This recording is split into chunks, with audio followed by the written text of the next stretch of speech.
Welcome to my channel Daily Talent Show. How an F1 talent show uncovered the next Ayrton Senna in a sport for rich kids.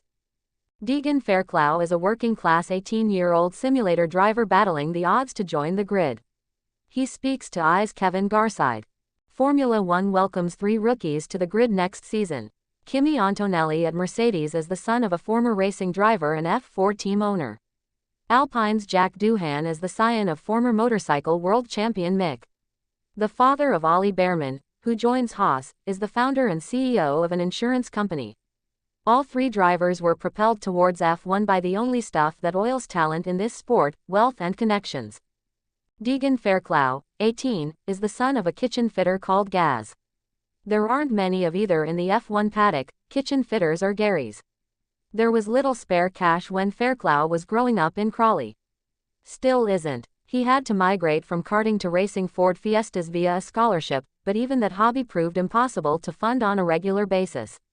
So he retreated to his bedroom and honed his skills on a simulator.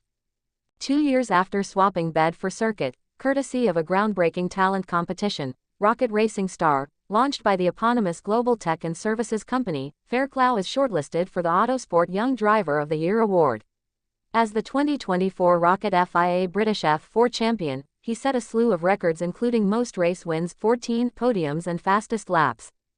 Next season he steps up to GB3, which his principal backer, Rocket founder and entrepreneur Jonathan Kendrick, hopes will ultimately lead to a seat in F1, the culmination of an unprecedented experiment to convert a sim racer into the real thing.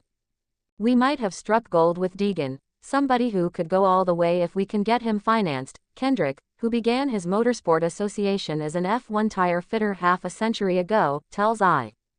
Motorsport is not very democratic, it's about how much money you have. F4 is full of rich kids. Wouldn't it be great, we thought, if we could do a pop idol thing and unearth the next Ayrton Senna? So we did. Thousands of armchair racers entered the comp, with the top 20 winning a spot in the final at Bolton University, where they raced on F1 standard simulators for the top prize of a seat in the 2023 British F4 season. It was all about kids plugging into their computer and sitting with a steering wheel and paddle gears and having a go. A lot of those who got to the final couldn't manage the real simulator experience, let alone a real car. But Deegan did. F4 proved a steep learning curve. He had never been in a single-seater. The first 3 quarters of the 2023 season it was going off, crashing. He was just too eager. Then he learned under the mentorship of Ollie Oakes, now team principal at Alpine, at Hightech GP, and he won the last 3 races. To do what he did this year was astonishing, cleaning up in his 2nd season. Next year he will be in a team that can win. He is more than good enough. Being quick in a simulator is necessary but not sufficient. There is little sense of speed in a rig, neck-shredding G-forces are non-existent, and if you crash, you simply press a button and go again. Slipping into the cockpit for the first time was thus both a thrill and a challenge. The biggest differences are in grip levels, Fairclough tells I. The sim is great for learning tracks, getting an understanding of braking and steering points, throttle inputs, etc. So when you turn up you can do your best. When I first got in the car I was just trying to process the speed. You don't really feel speed on the simulator.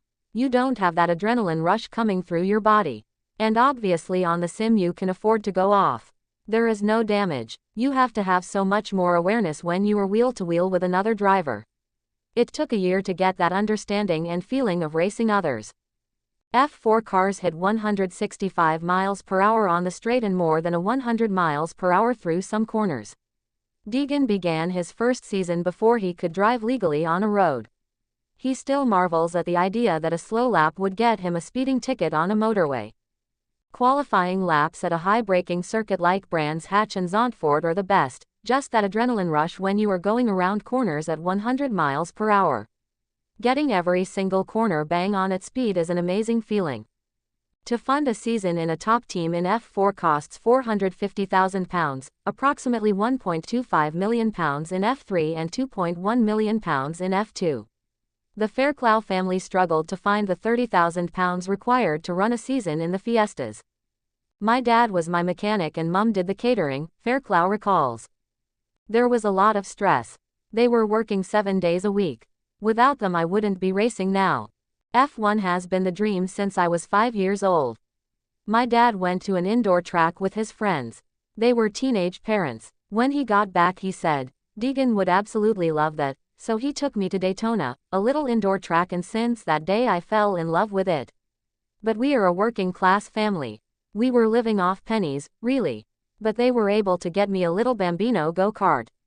I ate all my meals in it because it was sitting in the living room. Since only 20 drivers make the F1 grid, Fairclough is still shinning up Everest in stocking feet. The rocket sponsorship and connectivity with Oaks at Alpine have taken him this far, but to progress he will need blue chip backing. Winning Rocket was like winning the lottery. It changed my life, allowed me to get into the racing industry, and they Rocket want to carry it on, he adds. We have always accepted that we are on the back foot.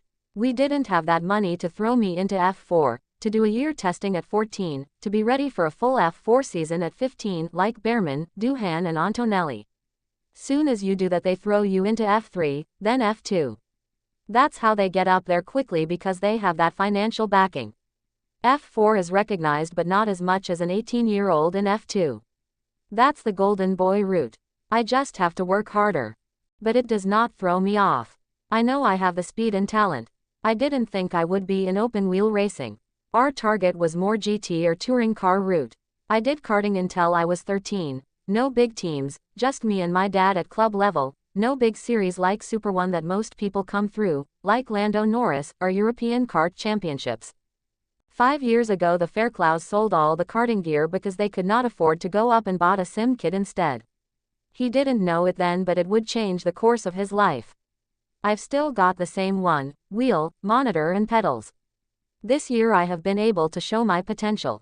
I back myself to succeed, to make the dream come true, to race in F1. Stay tuned and subscribe the channel.